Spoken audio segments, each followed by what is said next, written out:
बाबा साहब अम्बेडकर की आत्मा उस वक्त बहुत तड़पती होगी। उन्होंने भी सोचा नहीं होगा कि एक तड़ी पार देश का गृह मंत्री बन जाएगा, एक तड़ी पार देश का गृह मंत्री बन जाएगा। ये चुनाव इसलिए भी खास है क्योंकि इस चुनाव में पीएम मोदी भाषा की मर्यादाएं भूल गए।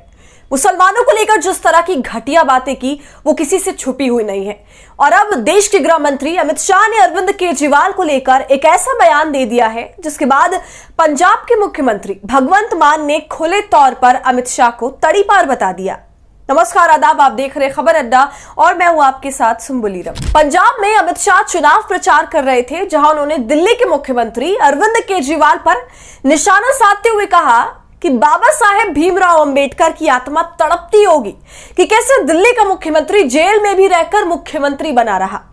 अमित शाह द्वारा बाबा साहेब अंबेडकर का नाम लेकर अरविंद केजरीवाल पर वार करना था कि सामने से पंजाब के मुख्यमंत्री भगवंत मान ने जो पलटवार किया वो शाह ने सपने में भी नहीं सोचा होगा। भगवंत मान ने ईंट का जवाब पत्थर से देते हुए कहा कि बाबा साहेब अंबेडकर की आत्मा उस वक्त भी खूब तड़पती होगी। उन्होंने भी सोचा नहीं होगा कि एक तड़ीपार देश का गृह मंत्री बन जाएगा। सुनिए कैसे भगवंत मान ने अमित शाह पर निशाना साधा है। मंत्री साहब कह रहे हैं डॉक्टर भीमराव अंबेडकर उनकी आत्मा तड़पती होगी। उन्होंने सोचा नहीं होगा कि एक मुख्यमंत्री दिल्ली का जेल में भी मुख्यमंत्री है, इस्तीफा नहीं दिया। मैंने कहा बाबा साहब अम्बेडकर की आत्मा उस वक्त बहुत तड़पती होगी।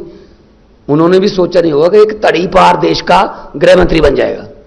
तो सुन रहे हैं आप, जब खुद के कारनामे ऐसे हो तो फिर दूसरों पर कीचड़ उछालने से पहले अमित शाह को भी सोचना चाहिए था।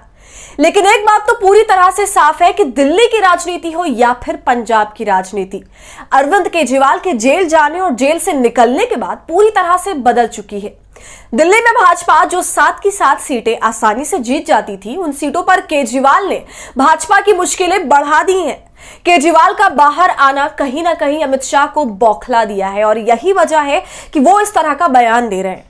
अभी हाल ही में पंजाब में चुनाव प्रचार के बीच अमित शाह ने कहा था कि पंजाब में भाजपा को लोकसभा में जीत दिला दो, फिर वो पंजाब की भगवंत मान सरकार को गिरा सकते हैं। सुनिए अमित शाह क्या कुछ कह रहे हैं। पंजाब में इस चुनाव में आप कुछ साथी भेज दीजिए, मैं बताता हूं ये भगवंत मान की सरकार यहां भाजपा के विजय के बाद लंबा चलने वाली नहीं है, लंबा चलने वाली नहीं है। तो सुना आपने, एक तरफ अमित शाह धमकी पर उतर चुके हैं तो वहीं दूसरी तरफ एक राज्य के मुख्यमंत्री देश के गृह मंत्री को तड़ीपार बता रहे हैं। तो भगवंत मान द्वारा अमित शाह को तड़ीपार बताए जाने पर आप क्या सोच रहे हैं, हमें कमेंट कर जरूर बताएं।